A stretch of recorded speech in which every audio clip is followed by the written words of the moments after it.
Guess I get to this part. This going to start to trigger me a little bit, like really trigger. Um,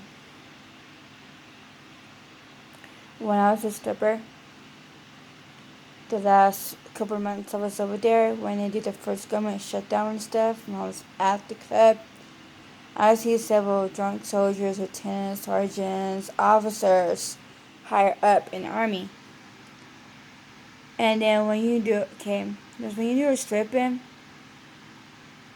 and you go take them VIP area that you do your part job like you're supposed to be, and there'll be cameras there. Make sure you're protected no matter what, because the owner's real big on that.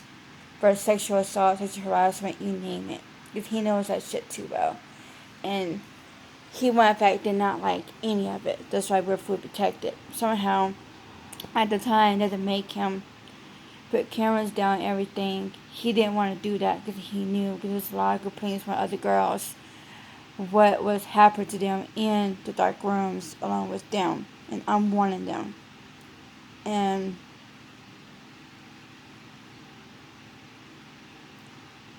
there was a lot of sexual assault, and I was one of them. And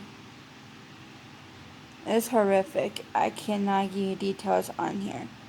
And yeah, there's freedom to harass, but they don't do it anymore after all. I took care of it through the manager, because I told him everything was going on, and it was taken care of.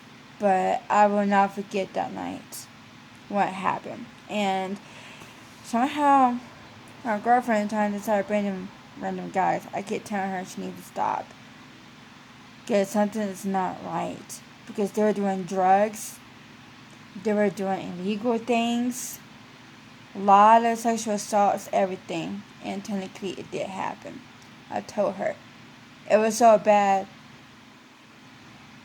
We have a stalker ended up breaking into our home, stalking us and breaking into our place. It was bad. It was bad. Like, I was feared for my life.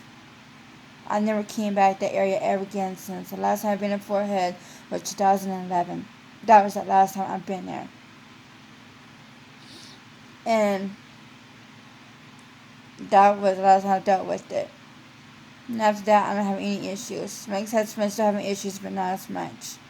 Because I was told a lot of legal things I need to do, what I should do legally, and there's certain things I cannot say or speak out of. And I understand.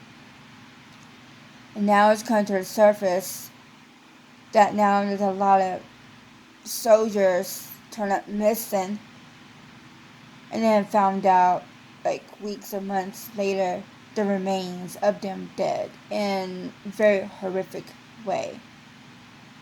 And I know what's going down. I know what I hear, what I saw, what I experienced, what I just told. And it's okay to speak on this. It's my first time ever speaking about this. Besides loved ones and friends that knows. And my sister dealt with it herself. She didn't stay in the army very long. She stayed like minimum 5 years and she got out. I was told many times, dude, I wanted to go in. And the time I had a car accident in 2011 that nearly cost my life, that I don't want to say any details, but I'm permanently scarred from it. And I have scars on my skin with proof. And, yes, this stuff is real. You can check all branches. I was with the Army, the Air Force, and Navy, Coast Guard, and Marines, and the Congress of the United States at the White House to the President or the Congress, the highest you get to. FBI, I know the Army's taking care of it, but something don't seem right. It needs to be done. We need to bring all this to justice. Those who are active duty, those who are veterans, family members, dependents like I am, or who dated, that experienced it and dealt with it, and it's okay to speak about these things. It's okay.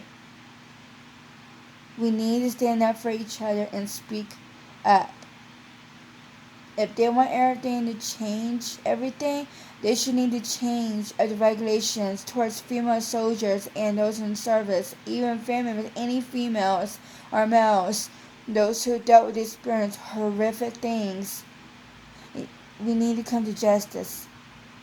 We need to and put a stop to this. And for us and those who want to be in service or in service, want to be for our country,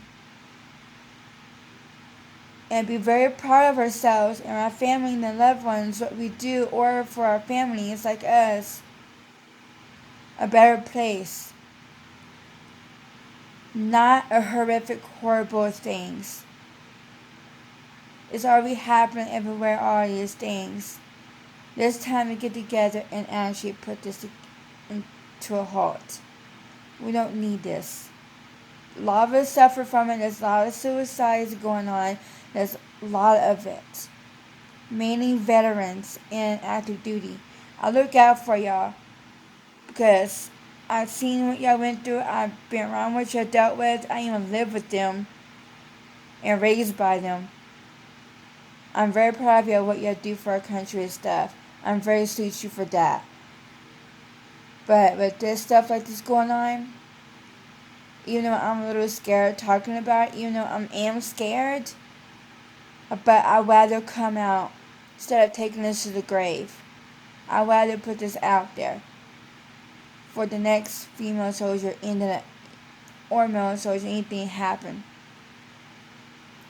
I've been hearing this all over the news, and I felt something does not seem right, the picture. I didn't feel easy about it. And I grew up at Fort Hood my whole entire life. I know what's going down, and I know what's happening. I know what I saw and what I experienced. And if y'all government officials want to speak with me, we need to speak privately about any interference or any type of conspiracy, anything going on, especially to my family. I can't reveal who I am, anything. Those who knew who I am, know who I am. But I am coming forward with this.